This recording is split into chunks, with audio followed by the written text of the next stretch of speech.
Però ara tornem en directe, ho fem a Castelló, perquè Ainhoa Machí està amb algun dels clients del restaurant 7 de juliol, que segur que estan emocionats davant este tancament de Rufino en este asador, en este torrador. Ainhoa, com s'han pres els clients la notícia? Conta'ns.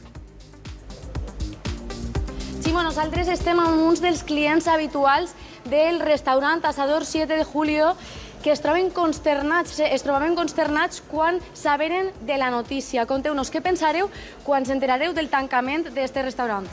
Home, pues, per nosaltres va ser una tristesa molt tristesa perquè nosaltres sempre fem els sopars i fem molts dinars així en el 7 de juliol d'empresa i després els meus nens també han fet el que és el mateix en este restaurant. Entonces és una llàstima molt gran per nosaltres.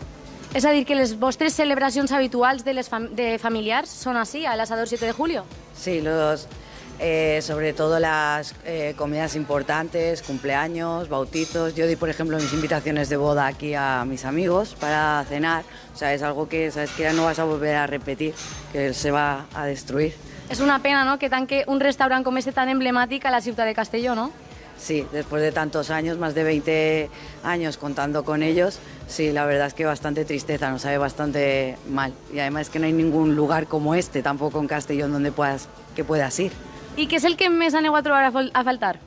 Nosotros lo que vamos a echar en falta es que, aparte de ser, para nosotros es una imagen muy importante en Castellón, pues yo creo que para este señor para aquí en Castellón, sobre todo él, tiene un tipo de clientes muy importantes como nosotros y es muy familiar, es muy personal. Entonces yo creo que para él esto va a ser mucho daño lo va a causar en cuanto al tema, ya no al tema económico, sino a lo personal también. Entonces es una triste noticia para nosotros. I aneu a trobar a faltar també a Rufino, al seu propietari? Bueno, pues en principio no sé, porque no te puedo contestar, ¿no? Rufino para mí es como algo muy personal, ¿no? Porque es como familia, ¿no? Porque aquí, como bien decía antes, aquí somos un tipo de clientes un poco especiales, ¿no? Entonces a nosotros nos va a causar muchísimo dolor, ¿eh? Y no creo que, difícilmente creo que en Castellón y sobre todo en esta zona hay un restaurante como este y con esta clientela que tenía este señor. Moltíssimes gràcies. Ja ho veieu, companys, que així a la ciutat del Castelló el tancament del restaurant Asador 7 de Julio és una gran pèrdua. Gràcies, Ainhoa, una abraçada.